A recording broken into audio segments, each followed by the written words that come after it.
C'est la fatigue du bruit d'hier. Parce qu'il se passe que certains étaient dans le bruit. Suivez mon regard. La paix du Christ. Amen. Les textes d'aujourd'hui nous invitent à l'humilité. Le maître mot, c'est l'humilité. L'humilité, c'est être humble. Mais nous allons décortiquer pour bien savoir qu'est-ce que l'humilité. Qu'est-ce que veut dire l'humilité et pourquoi nous devons devenir les humbles.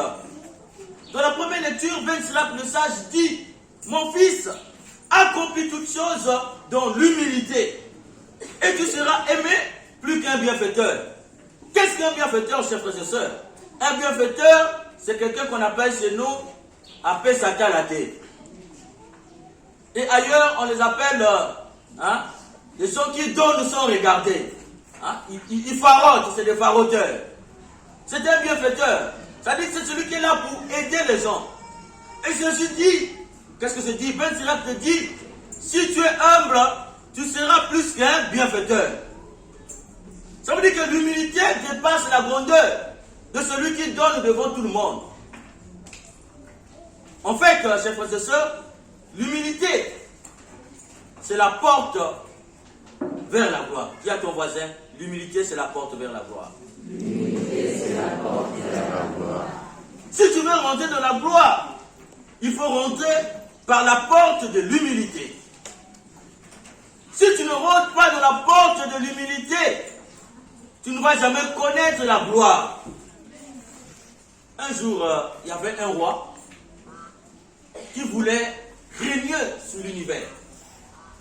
Devenir roi commence d'abord par être humble. Si tu es humble, tu seras roi. Malheureusement, aujourd'hui, nous voulons être des rois sans être humbles. Nous voulons devenir de grandes personnes, de grandes personnalités, mais nous ne voulons pas être des humbles. Ben Sirach te dit, si tu es grand, plus tu t'abaisses.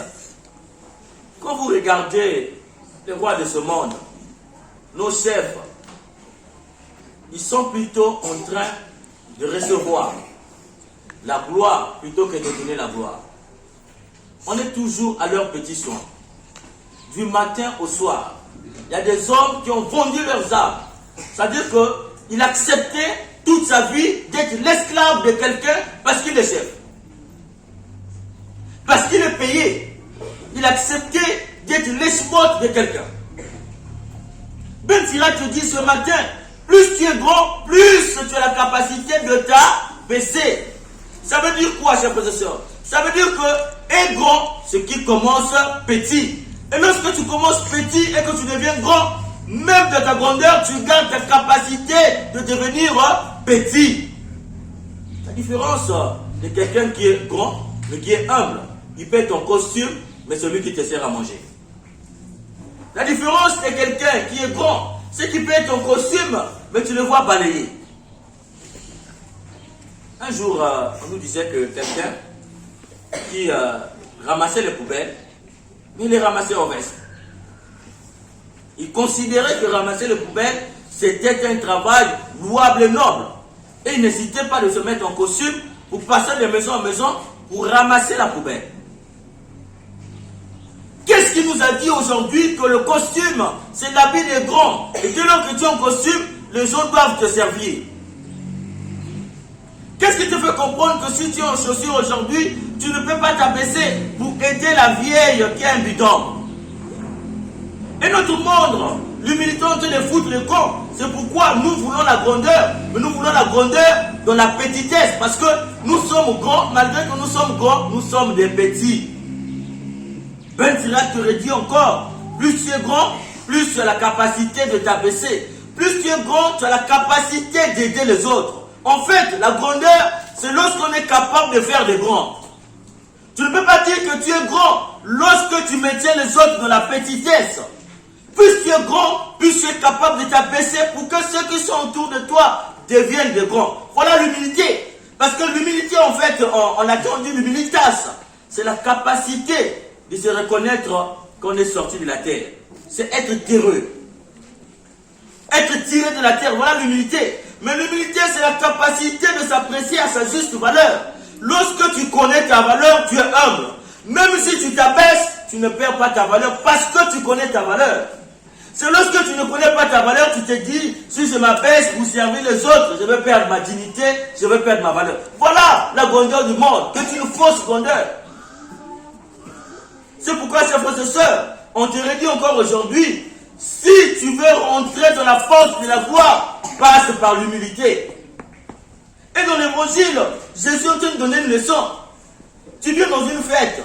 Vous voyez, on dit, quelqu'un chantait, je n'ai plus parti dans les fêtes des boss congolais parce que lorsque tu arrives, on te demande ceci, beaucoup de protocoles, on te fait asseoir ici, après on te demande de te lever, va t'asseoir là-bas. En fait, on n'est pas considéré. Et Jésus te dit, si tu vas dans une fête, va te mettre au fond, et celui qui a organisé la fête, lorsqu'il va te voir, il te dira, non mon ami, viens te mettre ici, viens plus haut. Mais la question qu'on peut se poser pour mieux comprendre ce que je dis ici, est-ce que Jésus était obligé de nous donner ce genre de leçons? Qui peut aller dans une fête et vouloir être dans l'ombre? Qui peut aller dans une fête et vouloir prendre la dernière place? Personne. Même pas lui-même Jésus. Mais qu'est-ce que Jésus veut nous dire par là? Parce que naturellement, ce n'est pas possible. Personne ne peut aller dans une fête pour chercher la dernière place. Quel est le message que Jésus veut nous apprendre ici? Jésus veut nous apprendre quoi? Jésus veut nous apprendre que la grandeur fuit celui qui la poursuit. Et la grandeur suit celui qui la fuit. Si tu poursuis la grandeur va te fuir. Mais si tu fuis la grandeur va te suivre. Voilà ce que Jésus veut nous apprendre ici. Si tu aimes la grandeur, tu poursuis la gloire, tu n'auras jamais la gloire. Mais lorsque tu fuis la gloire, lorsque tu fuis la grandeur, c'est en ce moment-là que la grandeur te suivra. Très souvent, ceux qui sont grands, c'est ceux qui n'ont pas voulu être des grands. Ceux qui ont connu la gloire sur cette terre des hommes, c'est des hommes qui n'ont pas voulu être des hommes de renommée. Quand vous les voyez vivre, vous sentez qu'ils ont peur de la grandeur. Quand vous les voyez vivre, vous sentez qu'ils ont peur de la gloire. Parce qu'ils ont fui la gloire. Mais, comme la gloire suit celui qui la fuit, alors ils ont été des hommes glorieux. Ils ont été des femmes glorieuses. Un jour, ça s'est passé dans les pays de l'Orient. Il y avait un grand rabbin qui maîtrisait presque tout de la Torah. Et il avait un couturier à qui il donnait les habits pour coudre. Et dans les habits des rabbins, des grands de l'époque, il y avait des boutons qu'on mettait en signe de gloire. Et un jour, le rabbin lui pose la question au couturier, mais tu m'as mis les boutons, as-tu compté le nombre de boutons? Le couturier lui répond, je n'ai pas compté. Je ne savais pas qu'il fallait compter. Oh, excuse-moi au grand rabbin. Moi, je sais au moins que toi qui es rabbin, tu connais toutes les lettres, le nombre de lettres de la Torah. Mais moi, je suis un pauvre couturier, je n'ai pas pu compter le nombre de boutons que j'ai mis à ton habit. Quand il est parti, le rabbin est resté. Il s'est rendu compte que lui non plus ne savait pas le nombre de lettres qu'il y avait dans la Torah. Mais cet homme couturier pensait que dans sa notoriété de rabbin, c'était celui qui connaissait le nombre de lettres qui étaient dans la Torah. Alors, ce rabbin s'est mis à compter pour être à la page. Il a compté le nombre de lettres dans la Torah. Il a écrit à chaque lettre un poème. Et le jour où il présentait son livre, il a invité ce couturier. Et quand les gens avaient lu son livre, ils ont apprécié le livre. Ils ont commencé à sentir encore sa gloire. Le rabbin a dit, ce n'est pas à moi de reconnaître ou de recevoir de vous la gloire. Je vais vous présenter quelqu'un qui mérite cette gloire. Il a appelé le couturier. Il a dit au couturier, viens. L'idée est venue de ce couturier. En fait, lorsqu'il m'avait dit que je connaissais les noms de lettres de la Torah, c'est à ce moment-là que j'ai commencé parce que je ne savais pas. Donc, grâce à lui, j'ai compté et grâce à lui, j'ai produit par chaque lettre un poème. Donc, c'est à ce monsieur-là qu'on doit reconnaître la grandeur et la gloire. Et les gens acclamaient le couturier. Les gens étaient étonnés de se rendre compte que même un couturier a pu inspirer un grand de ce monde. Voilà, quand tu es grand, parfois tu fouilles la grandeur. Ce couturier ne savait pas qu'il était grand. Ce couturier n'a jamais cherché la grandeur. Mais voilà que grâce à ce qu'il avait fait, dans sa petitesse, il a été reconnu comme le grand de grands. Les gens ont dédié ce livre à ce couturier, mais il n'avait jamais voulu être grand. Et voilà que ce couturier est connu. Des âges et des âges, on parle de ce rabbin, mais on parle aussi de ce couturier. Chaque fois qu'on lit ce livre de poèmes, on pense à ce couturier qui avait inspiré ce grand rabbin. Voilà la grandeur. Quand tu ne la cherches pas, elle te suit. Quand tu ne poursuis pas la renommée, quand tu ne poursuis pas la gloire, elle te suit. Malheureusement, nous, aujourd'hui, nous poursuivons la gloire. Nous aimons la grandeur. Nous poursuivons la grandeur. Et en voulant poursuivre la grandeur, nous sommes devenus un peuple de l'emballage. Nous sommes un peuple qui aime l'emballage plutôt que le contenu. Vous voyez aujourd'hui, il y a des gens, ils aiment le mariage, mais ils n'aiment pas l'amour. Surtout les femmes. Elles veulent se marier, mais elles est contre l'amour. C'est la culture de l'emballage. Tu veux te marier, mais qu'est-ce qu'ils font le mariage? Est-ce que c'est le mariage, aller signer le contrat, les papiers, à l'église, à la mairie, ou le fait de donner la dot qui fait le mariage, ou c'est l'amour? La culture de l'emballage, chers frères et sœurs. Et on dit de nous gagner aujourd'hui. C'est pourquoi nous ne sommes pas des hommes humbles. Parce que quelqu'un qui est humble poursuit le contenu et non l'emballage. Si on pose la question au couple, qu'est-ce qui vous amène à l'église? C'est parce que vous avez pensé que l'amour qui vous unissait était plus fort. Vous vous aimez, c'est pourquoi vous partez à la mairie. Vous vous aimez, c'est pourquoi vous venez devant Dieu. Mais il y a des gens, vous les voyez, ils viennent, ils pensent que l'amour ou bien le mariage, c'est porter le voile du mariage, se porter un costume cher avec le chaussure cher et venir à l'église pour dire je vais me marier. Et après on se rend compte qu'ils se séparent. Parce que ce qui vous a uni, c'était un papier que vous avez signé. Ce qui vous a uni n'est pas l'amour. Et aujourd'hui, c'est des gens comme ça nous prenons comme des modèles. Des gens qui sont non pas le contenu, mais qui sont des enveloppes. C'est ceux-là qui sont le modèle aujourd'hui. Le modèle dans l'amour. Des gens qui, quand on les regarde, on regarde leur grandeur, ils sont vides. C'est ceux-là le modèle dans l'amour. Jésus te dit aujourd'hui, ne poursuis pas l'enveloppe, poursuis le contenu. Le contenu, c'est l'amour. Lorsque tu sais aimer, tu aimes ton mari. Lorsque tu as compris que aimer, c'est égal aider. En ce moment-là, si tu te maries, tu vas bien te marier et ça sera longtemps. Vous voyez, aujourd'hui encore, vous allez vous rendre compte d'un phénomène. Les femmes, elles aiment le physique. Elles soignent le physique. Elles pensent que le physique, ça suffit pour aller dans le foyer. Donc il faut prendre soin de son physique, il faut soigner son teint, il faut paraître belle. Voilà. La culture de l'enveloppe. Mais ce que tu honores, chère sœur, lorsque tu es dans la culture de l'enveloppe, au lieu de poursuivre le contenu, tu es comme un pot de fleurs. Vous voyez, un pot de fleurs, on le paye au marché, on l'amène à la maison pour que ce pot soit apprécié. Ces couleurs nous fait du bien. Mais ce que vous ignorez aussi, chers frères et sœurs, peut-être, lorsqu'on paye un pot de fleurs, qu'on dépose à la maison, après un moment, à force de regarder ce pot de fleurs, on est fatigué de le regarder. À un moment donné, on voit encore un autre pot de fleurs au marché, on paye ce pot de fleurs, on vient changer, on vient remplacer le premier pot de fleurs qu'on avait payé. C'est la même chose quand vous voyez les gens déposer les fleurs à la grotte. Après un moment, on prend ces fleurs-là, on jette, on remplace d'autres fleurs. Si tu suis le physique, tu es dans la culture de l'enveloppe, tu es comme un pot de fleurs. Quelqu'un va te prendre, il va te mettre dans son foyer, c'est bien. Mais après un moment, on va encore voir un autre pot de fleurs dehors. On va prendre ce pot de fleurs, on viendra te remplacer. C'est pourquoi lorsque tu es humble, poursuis les vertus. Lorsque tu veux devenir grande, poursuis les vertus pour que l'homme qui t'épouse ne t'épouse pas par ton physique, mais qui t'épouse par tes qualités. Lorsqu'on t'épouse par les qualités, en ce moment-là, tu n'es pas une enveloppe.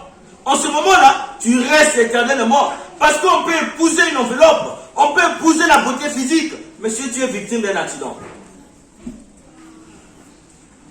Si demain, tu es victime d'un accident, on ne peut plus t'aimer comme on t'aimait avant. La beauté est partie. Il y avait un jour quelqu'un comme ça, il avait vu une femme et il aimait cette femme. Et le jour où on arrive à la mairie, tout le monde qu'on avait peint la femme d'une façon exagérée. Quand le monsieur lève le voile, il dit non, mais c'est quelle femme m'en va venir ici? Il dit, mais c'est votre femme, c'est qui lui a fait la dot. Il dit non, c'est pas elle. Moi j'ai mis une femme naturelle, mais ça là, ça n'a rien, c'est tout sauf naturel. Donc on dit, voulez-vous pour les pays? Il dit non. Mais qu'est-ce qu'il ne va pas dire non? Moi c'est pas cette femme. Vous voulez me donner une femme que je n'ai pas aimée. Voilà la culture de l'enveloppe. Quelqu'un t'avait aimé parce que tu étais naturel. Maintenant tu es devenu tout sauf naturel. Tu veux plaire à qui? À celui qui t'a aimé ou tu veux plaire aux gens?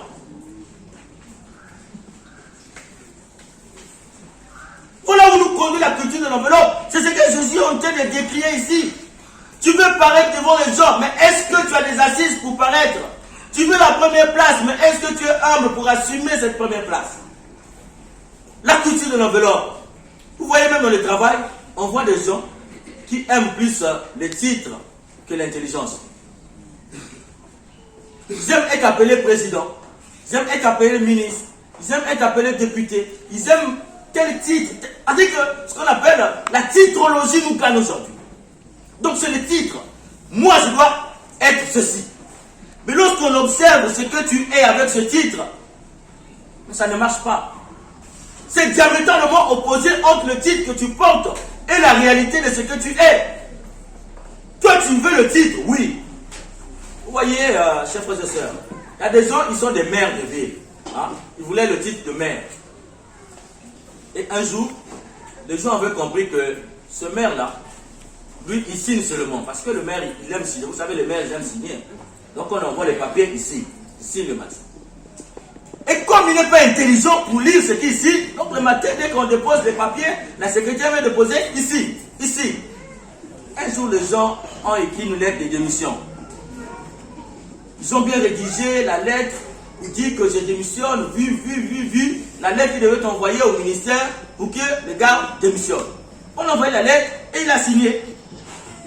La lettre est partie au ministère, on l'envoie, on l'appelle pour dire voilà, on a accueilli ta lettre, on a reçu ta lettre, on accueille ta démission, on te voit quelqu'un pour te remplacer. Il dit à quel moment j'ai démissionné?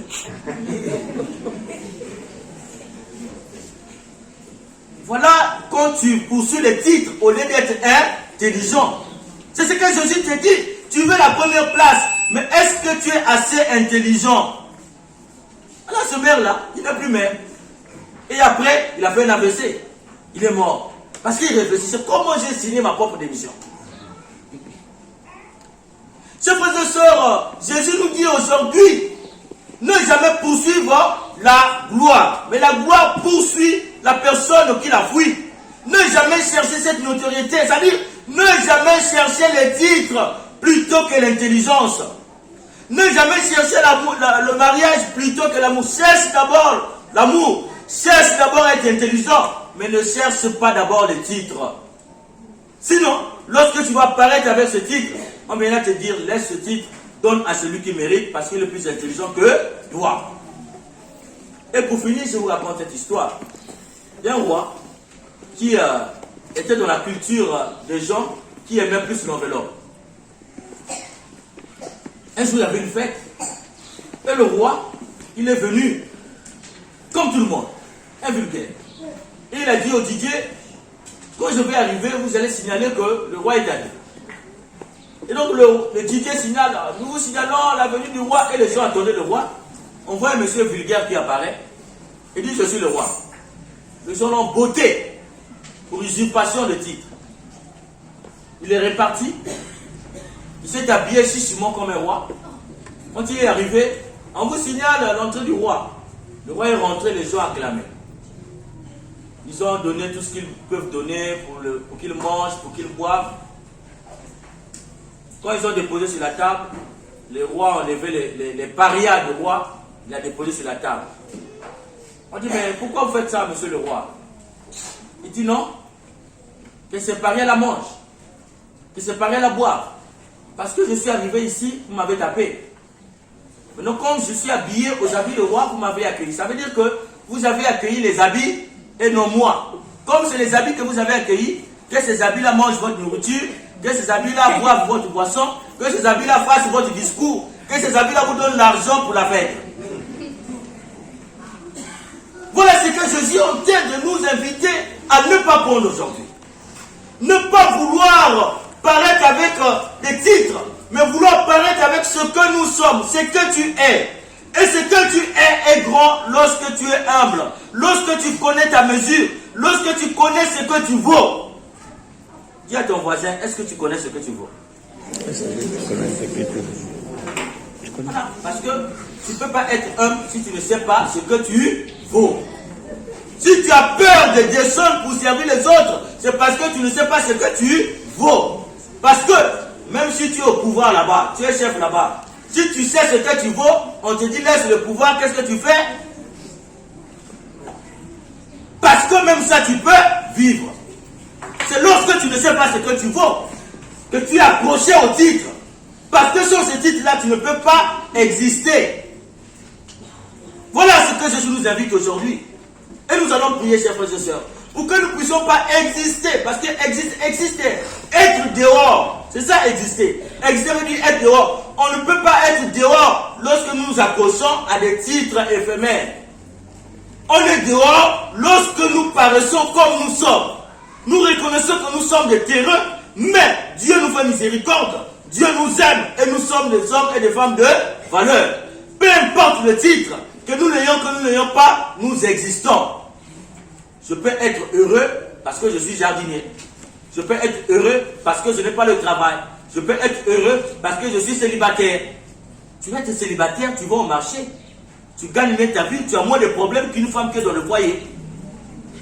Il y a toutes sortes de problèmes là-bas. Elle pleure à longueur de journée, mais elle est toujours accrochée à ce foyer-là parce que c'est le titre de mari qui l'intéresse. Et elle va mourir et tu iras à ses funérailles. Que Dieu nous donne la grâce de comprendre cela aujourd'hui, demain et pour les siècles des siècles. Amen.